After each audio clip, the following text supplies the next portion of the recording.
All right, so we'll let your videos play through here once each so you can see what's going on.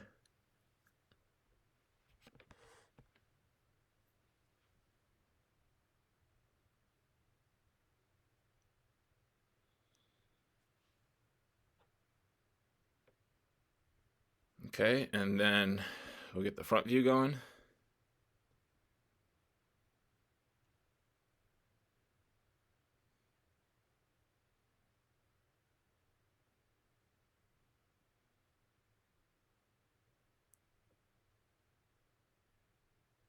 Okay.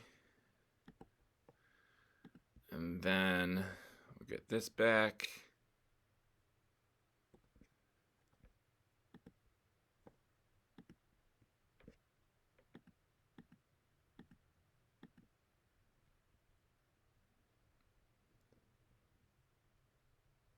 Little off there, but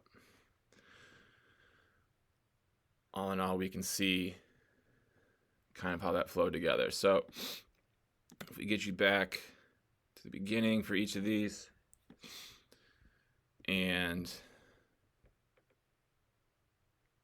the first thing we want to think about is that set position like we talked about. You look like you're got more than half of your weight back, but it's not quite enough to be able to freely get this leg lift to come up in the air without your body having to adjust its positioning to help get this leg up. And we'll see that when right there. So the hands are going back. The front shoulder is curling back and in. The front knee is curling back. The front hip is curling inwards, closing itself off and going back. And all that's doing is just shifting the necessary amount of our weight to actually be on this back leg. So what we have to understand is when we're in the stretch position, it's because guys are on base. And the longer we play this game, the better the base runners are. And a base runner wants to get to the next base as easily as possible. They want to be able to get into their secondary lead as quickly as possible. And with you being right-handed, as soon as a base runner sees that you're doing this right here, they can either get into their secondary right away, or they can just start taking the base. Because once you start this, you're going to start throwing, but you haven't even started to lift your leg up yet. And most base runners are taught to what? Look at this heel, look at the heels, and once you see that front heel come off the ground, that's when you can get your secondary. That's when you can start stealing. So if we were in a better set position, we could just start lifting our leg right away. But because that weight's not back enough, now we have to get it back before we start to lift the leg up. So we want to make sure we start with more of that weight back, making sure that this knee is slightly bent. The front knee is not, because when both knees are bent, it's a lot easier for the weight to get trapped in the middle, and it's harder for the weight to be back. Okay? But after that, we're going to look at a good height leg lift, but we are raising this leg by using our foot.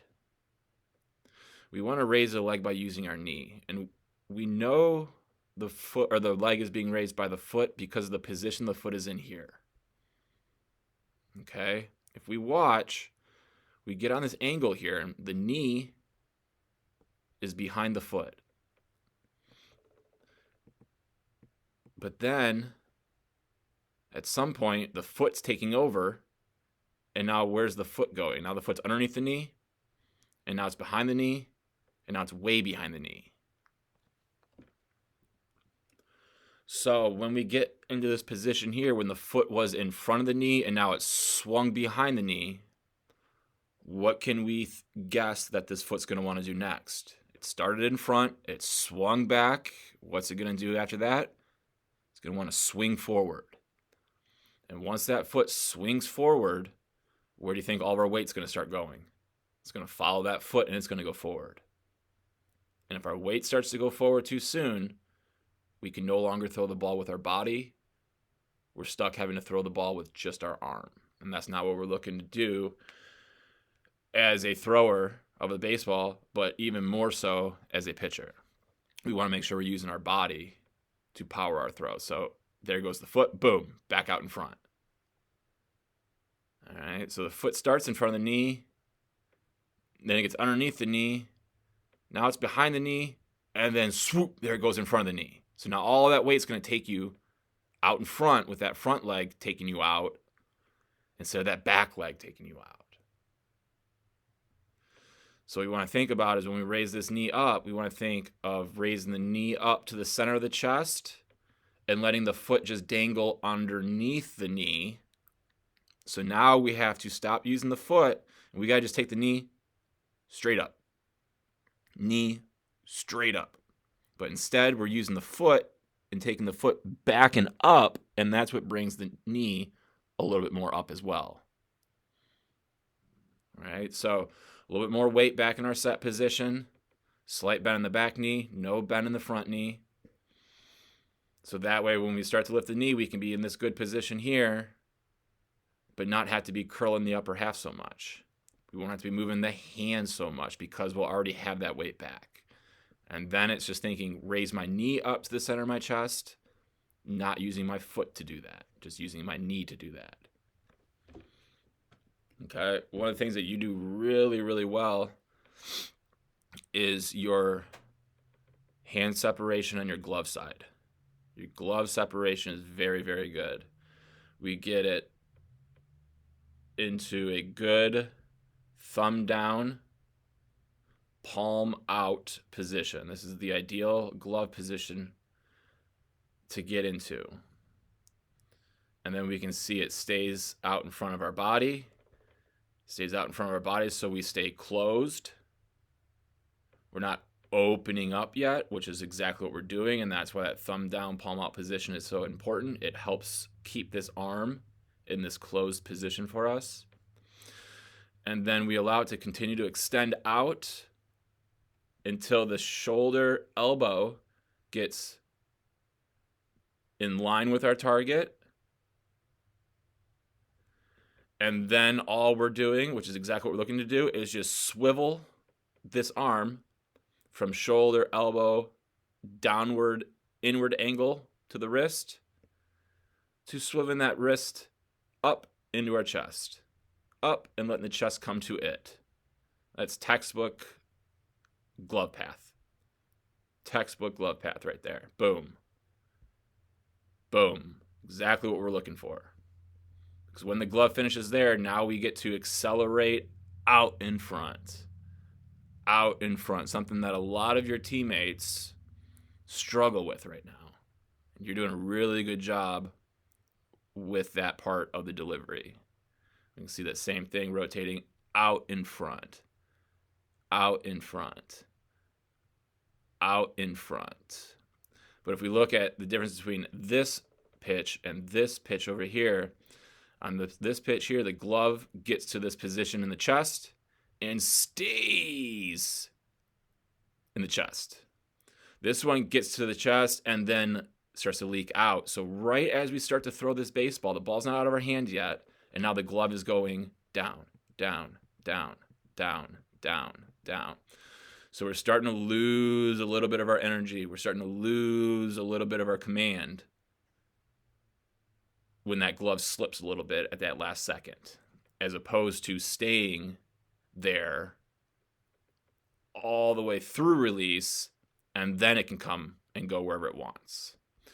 So of these two deliveries, the glove finish was better on the side view than it was the front view, but the front view was good 97% of the way, and the last 3% we just lost a little bit there. Just a little bit. Okay. So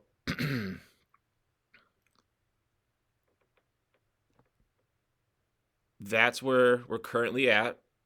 Okay. What I want to draw your attention to, because the coming set and the leg lift, you're going to be able to pick that up, no problem. just by at home working on a leg lift, looking at yourself in the mirror while you do it and seeing that the foot doesn't go behind your knee and that your hands stay nice and quiet and they're not moving back and down. Okay? What I want you to see is how this ball is coming out of your hand. Okay? And notice how we can see the baseball right now. The top of your hand is facing first base, and the palm of your hand is facing third base. When the ball comes out of our glove, we want that to be the opposite. We want the ball and your palm to be facing first base, and the top of your hand to be facing third base. The reason we want this is because when the wrist is in that position of baseball being to first base and the top of your hand being to third base, it puts our arm into a particular position. And the position it puts our arm in is an internal rotation position. Right now, your arm is in an external rotation position. So if I get some big leaguers here for you to see, okay, and let's go by, nope, not that, by size so we can see the slowest motion ones, which will be the easiest to see. So Clayton Kershaw has a very unique leg lift and delivery style. We don't really need to concern ourselves with that. But what we want to see is when this ball comes out of his hand, boom. He's a lefty, so it's opposite of what we were talking with you. The top of his hand is facing us. The palm of your hand is facing us. His palm is facing away from us. Your palm is facing towards us. So we can see the differences. So your arm is externally rotated here.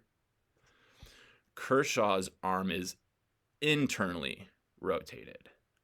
Internally rotated. We don't want this hand to get behind the elbow right away.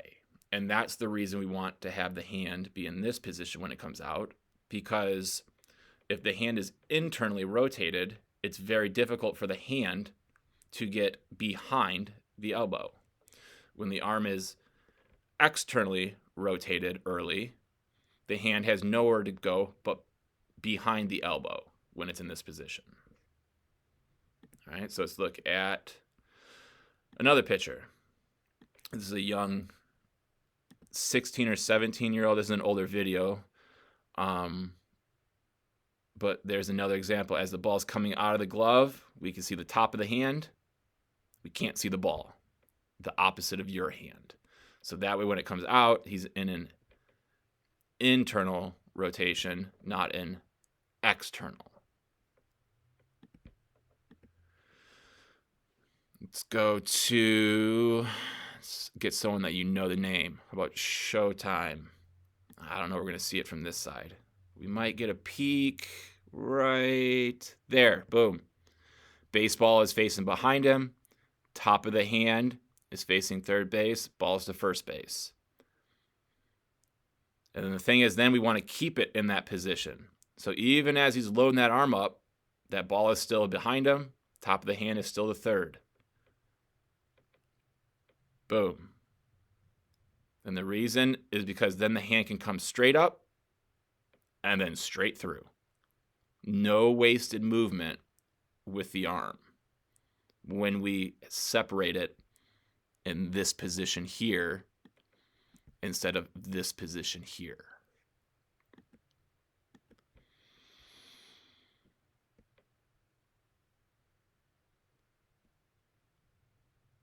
Marcus Stroman, possibly a name that you've heard of as well. So as that ball comes out of his glove, boom. Ball is facing first, top of his hand is facing third. So again, we can see how these two positions are opposite of one another. So thinking about a little bit stronger of a set position, keeping those hands a little bit quieter when we lift our leg, thinking about raising the knee and not the hand, or the knee, not the foot. And then finally thinking about when the ball comes out of our hands, we want our wrist to be the complete opposite direction. We want that ball to be facing first and the top of our hand to be facing third.